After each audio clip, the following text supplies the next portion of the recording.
कई बार महिलाएं पुरुष भी पूछते हैं कि घर में सुख समृद्धि और शांति कैसे लाएं, क्योंकि हर एक घर में सुख और समृद्धि की ज़रूरत ही होती है। जय श्री श्याम। श्याम बाबा के भक्त अच्छे ही होंगे। तो आइए जानते हैं कि घर में सुख समृद्धि कैसे आए।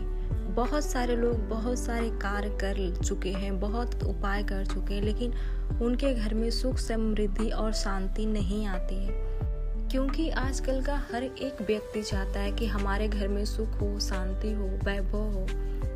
घर का हर एक सदस्य घर में प्रसन्नता के साथ निवास करे। कौन ऐसा व्यक्ति होगा जो नहीं चाहता होगा कि मेरे घर में शांति ना हो। वो व्यक्ति बहुत सारे कार्य कर चुका होता है, फिर भी उसके घर में शांति नहीं होती है। कुछ पुरुषों का तो ये भी कहना है कि हम ऑफिस में काम करके आते हैं, बाहर से काम करके आते हैं, फिर घर जाते हैं, लेकिन घर पे कोई शांति नहीं होती। वो व्यक्ति सोचता है कि कौन सा ऐसा कार्य करे कि हमारे घर में सुख हो, शांति हो। अगर आप भी चाहते हो कि हमारे घर में सुख रहे, शांति रहे, तो सिर्फ ये 3 कार्य कर लीजिए, आपके घर में निरंतर शांति बनी रहेगी। आप हमेशा खुश रहोगे, प्रसन्न रहोगे।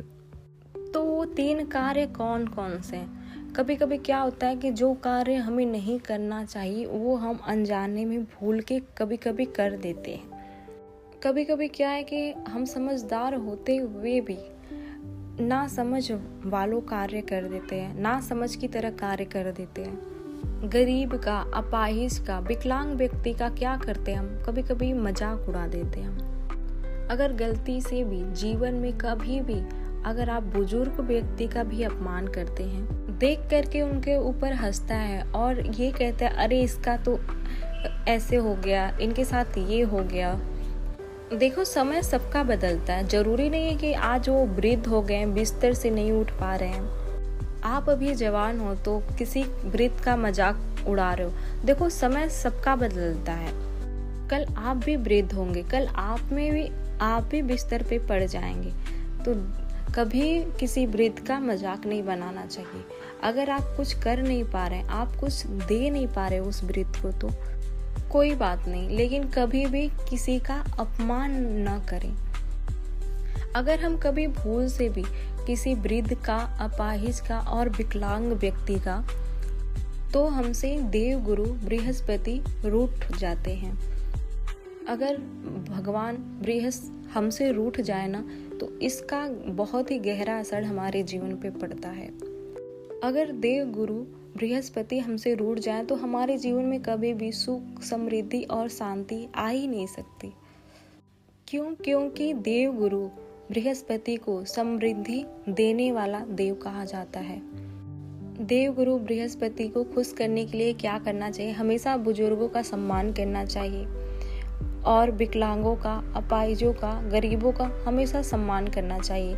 ये ऐसा करने से देव गुरु बृहस्पति बहुत ही खुश रहते हैं। सुख, समृद्धि और शांति के लिए दूसरा कार्य क्या करें? हमेशा गरीब की सेवा करें। जितना हो उतना गरीब की सेवा करें। जितना आप से हो पाए उतनी गरीबों की सेवा करें। ये नहीं है कि आपके पास खुद नहीं है, आपके पास नहीं है और आप गरीबों में दान करें। ये मैं बिल्कुल नहीं बोल रही हूँ। मैं ये बोल रही हूँ कि जितना आपसे हो पाए, अगर आप करने लायक हो तो उतना आप गरीबों की सेवा करिए।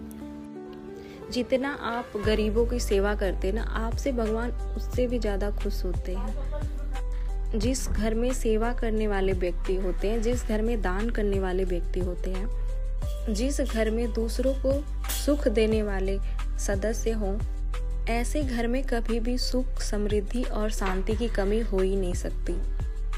ये आप लिख करके रख लीजिएगा। जब आप हमेशा वृद्ध का सम्मान करते हैं, गरीबों का और अपाहिजों का सम्मान करते हैं, आपके घर में हमेशा सुख, शांति और वैभव बना ही रहेगा।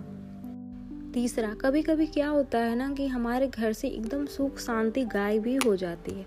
तो हमेशा नहीं, साल में एक बार नवचंडी पाठ जरूर करवाएं अपने घर में। अगर आप नवचंडी का पाठ करते हैं, साल में एक बार करवाते हैं या करते हैं ना, तो आपके घर से जो नकारात्मक ऊर्जा होती है ना, निगेटिव एनर्जी, वो आपके घर से दूर हो जाती है।